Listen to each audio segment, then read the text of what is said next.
Hello, everyone, and welcome back to my channel. I've been away for 2 weeks, so we have a lot to talk about. For those who don't know, this channel is to talk about my Roth IRA, and the whole mission and goal is to beat and outperform the S&P 500 by picking safe companies that we can sleep well at night with. While I was gone, this is kind of pretty much what my portfolio did. So year to date, we're up 37%, and for the year, so now September to September, we're up 43%. So let's take a quick peek at the S&P 500. Year to date, the S&P is 12%, and from September to September is up 17%. So we are beating and outperforming the S&P 500. While I was gone, I was on vacation, kind of told you in my last video. I had a great time in Punta Cana. The water, the people was amazing. My fiance, I enjoyed it. We went to this island called Soana Island, and they had this natural pool that we got to stop in. Crystal clear water. The water was beautiful and warm. Man, it was a great time, and I'm blessed to be living this life. And look at this, crystal clear. It is amazing. But yeah, while I was gone, recently we've been talking about my last two stocks to buy was Google and United Health. So let's take a peek at what they did. So Google in the past 3 months has been on fire. It is up 39%. Remember when I was telling you guys to buy this in the 160s, 170s, 150s? This stock was a buying opportunity, and it is now still cheap. But let's see if we backed up what we said. So my average is 163, and my return is 47%. You may say, oh, you only have 4 shares. Man, you should see my other portfolio. It is sitting well, and the average I think was cheaper. It's like 140s. So Google is doing well. The other one I kind of made like 5 videos on was United Health. And in the past month alone, it's been up 30%.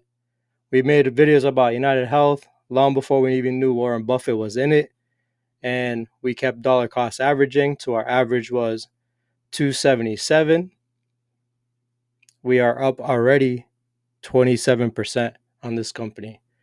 So United Health, almost $1,000 gains. And in my other portfolios, I bought heavy on United Health.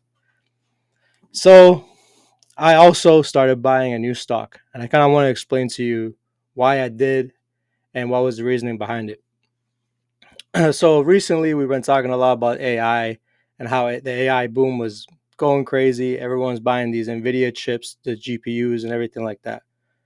So NVIDIA, as you know, went up like crazy. Actually, let's put up NVIDIA.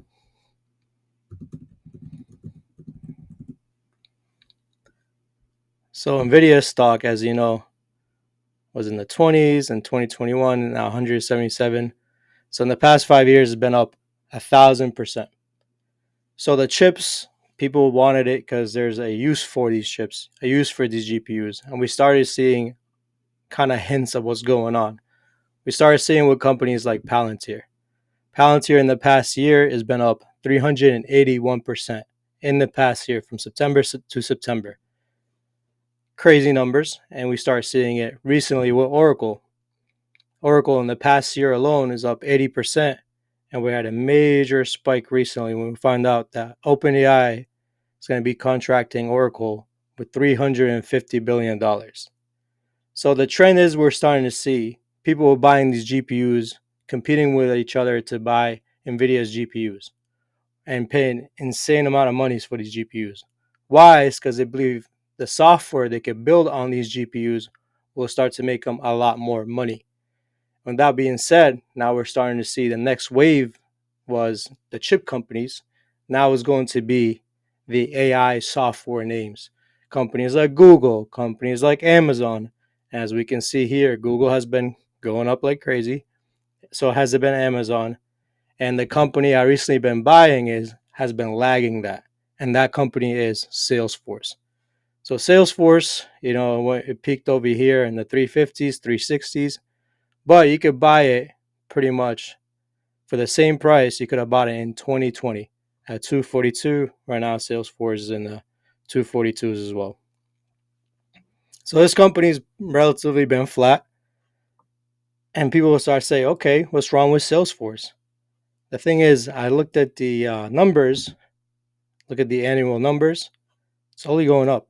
So we have the revenue and net income was 21 billion and net income was 4 billion. Now revenue was 26, net income was 1.4 in 2022, and now in 2025, revenue is 37 billion and net income is 6.2 billion. So we have revenue that's increasing and so is net income. Let's see, are they getting more debt? As you can see here, total assets is 102 billion and liabilities is 41 billion. So this company, again, we like these kind of models and everything like that. A broken stock, but not a broken company. So I was taking a peek at the recent guidance, and if you look at here, their revenue has increased 10% year over year with 9% consistent currency. So these are recurring revenues. And one hidden part that, if you didn't look, is a small part of the business, but it is growing rapidly, and that is cloud. Every AI business, all these AI models, they're going to need cloud storage. And that is why Oracle surged like the way it surged. And if you look at Salesforce, their cloud is growing at 120% year over year. Big numbers. This company with the agent AI force that they're building, it is a very, very sticky company. And the health departments, I know they use it. Big companies like Fortune 500 companies like Amazon, Walmart, they are customers of Salesforce. The government is customers of Salesforce. So if you take a look at this company, I've been buying heavier in my other account. But as you can see here, I started adding it here pretty much in my Roth IRA just to track it and show you guys what I'm buying so we can be fully transparent. I only put in $244. I'm down almost a 0.5%.